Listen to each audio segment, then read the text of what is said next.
Bonjour Luc Picard. Bonjour. Bonjour Nicole et bonjour Stéphanie. Moi aussi Kevin et Morgane. Nous sommes ici pour vous poser quelques questions sur votre film Les Rois Mongols. Nous sommes des web art reporters. Et ma première question est celle, qu'est-ce qui vous a inspiré pour ce film?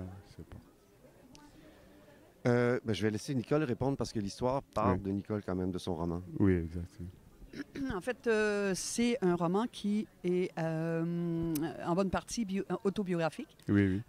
Parce que j'ai vécu ce que la petite Manon a vécu dans les années 70. Oui. Pendant la crise d'octobre, j'avais un papa malade. Donc, c'est beaucoup ce qui m'a inspiré. J'ai voulu écrire, j'ai écrit une première version de cette histoire-là. J'avais 12 ans. Oui. J'avais commencé, j'avais relié des pages, j'avais essayé d'écrire un petit roman qui portait sur l'histoire, sur mon histoire. Et puis, au bout de 3 pages, je fais « Ah, c'est trop difficile, j'y arrive pas. » Donc, j'ai repris ça plus tard dans mes études en scénarisation. Oui. J'ai écrit une première version de ce scénario-là en 92. C'était mon projet de fin d'études. Oui, voilà. Ok, d'accord. Merci. Du coup, la question suivante, quelle ambiance il y avait dans le tournage? Ça, c'est M. Luc qui pourrait répondre. Plus à Luc Picard. C'était vraiment une ambiance magique parce que moi, j'essaie tout le temps de créer des atmosphères où les gens sont à l'aise, les gens sont confortables. Puis dans ce cas-ci, c'était encore plus important parce que on avait 4 jeunes qui jouent les rôles principaux et je voulais que les jeunes se sentent libres. Je voulais qu'ils se sentent en confiance. J'avais pas envie qu'ils essaient de me prouver des choses. Au contraire, je voulais avoir leur authenticité. Et les enfants inspiraient aussi beaucoup l'équipe. Ce qui fait que ça a été vraiment une atmosphère bon enfant pendant 2 mois. C'est un des plus beaux tournages que j'ai vécu. Dans l'amour et dans le plaisir. Ils ont ressenti quoi, les enfants, en jouant ce rôle-là ou Ce qu'ils ont ressenti en jouant, c'est... je pense qu'ils se sont... En fait, j'ai commencé à faire... Bien avant le tournage, j'ai commencé à faire des soirées chez moi en espérant que la chimie fonctionne entre les 4. Parce que la chimie, tu peux l'encourager, mais tu ne peux pas la provoquer. Tu ne peux que l'espérer. Puis, en fait, dès les premières rencontres, il y a eu une réelle chimie qui s'est installée entre les 4. Ce qui fait que, pour eux, c'était vraiment une aventure, oui, cinématographique, mais aussi une aventure d'amitié. C'est vraiment créé une espèce de famille. Je pense qu'ils ont été très heureux à faire ce film-là. C'était comme un long camp de vacances pour eux autres. Très bien. Ça, c'était la question, je ne sais pas de savoir, c'est Stéphanie Paget. C'était pourquoi le film a pris beaucoup de temps pour se réaliser. Oui. C'est une excellente question. En fait, quand j'ai lu le roman, c'est en 2010. J'ai eu un gros coup de cœur. Et en fait, ça avait déjà été développé par un autre producteur 10 ans auparavant. Oui, exact. Et pour une raison que j'ignore, ça n'a pas fonctionné. Donc, j'ai repris le projet, j'ai rencontré Nicole, on a travaillé sur le scénario. Ensuite, on a invité Luc Picard sur le projet en 2012. Oui. Et ça a pris effectivement presque 5 ans pour être financé. Pourquoi ? Parce que c'est un film avec des enfants, mais qui n'est pas un film pour enfants. Oui. Parce que ça se passe pendant la crise d'octobre et que les distributeurs avaient peur que la crise d'octobre fasse peur au public, alors que c'est juste une toile de fond et c'est pas du tout le cœur du film. Oui. Puis c'est ça, les distributeurs ont été difficiles à convaincre, mais on en a trouvé un qui a eu un coup de cœur et c'était de toute façon un film qui avait besoin que les gens aient un coup de cœur pour se battre pour ce film qui rentre pas dans une petite case bien précise. Ok. D'accord, j'ai regardé le film, j'ai senti un peu d'émotion, la tristesse, c'est pas pour les enfants et tout, ils ne voulaient pas, et à propos de leur révolte en fait. Oui, des enfants, oui. À ce sujet, moi c'est ça, en fait, ce film-là, pour moi, c'est un peu... c'est la petite histoire dans la grande. Et puis, bon, c'est l'histoire de Manon qui veut... qui est prête à tout pour éviter d'être placée en famille d'accueil et séparée de son frère et de ses cousins. Mais pour moi, c'est aussi une espèce de métaphore du Québec qui était adolescent dans les années 70. Puis comme un adolescent voulait s'affranchir, devenir libre, devenir adulte, mais qui n'a pas réussi à le faire parce que chez nous, bon, il y a eu 2 référendums pour l'indépendance du Québec qui n'ont pas été gagnants. Donc, ça reste encore à faire. On est encore un peuple qui n'a pas réussi à devenir tout à fait adulte encore. Donc, mais c'est ça. Pour moi, il y a vraiment un lien qu'on peut faire. Il y a vraiment c'est comme une allégorie de notre histoire nationale.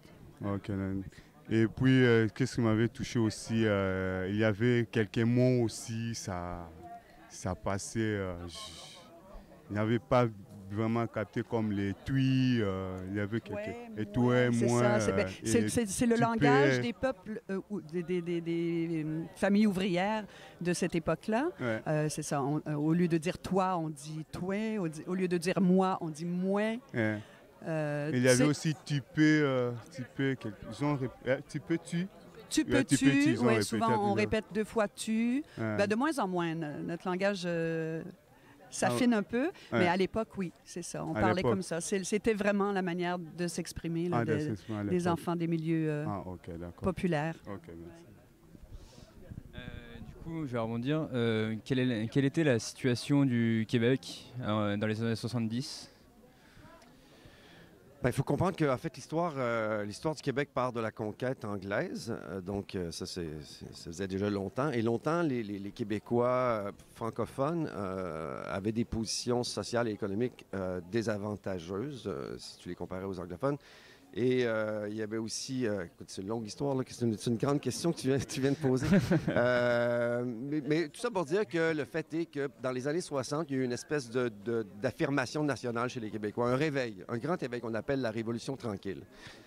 Et cette révolution-là a culminé un peu avec les événements d'octobre 70 où le Front de libération du Québec, qui était une espèce d'organisation révolutionnaire, ouais, ont commis 2 enlèvements importants au Québec en octobre 70, dont le vice-premier ministre du Québec. Ce qui a fait que le gouvernement du Canada a répliqué en installant les mesures de guerre. Donc, ils ont suspendu les libertés civiles. Il y a des centaines de gens qui ont été arrêtés. C'est une crise majeure au Québec en 70. C'est pour ça, les militaires, ils étaient assez présents dans le film. Oui, l'armée est arrivée à Montréal, je pense que c'est le 16 octobre 70. 16, dans ce coin-là. Très bien. Je voulais savoir quel est votre projet aussi à l'avenir. Des projets.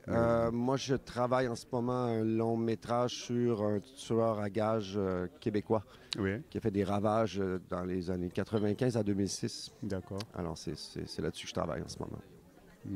OK.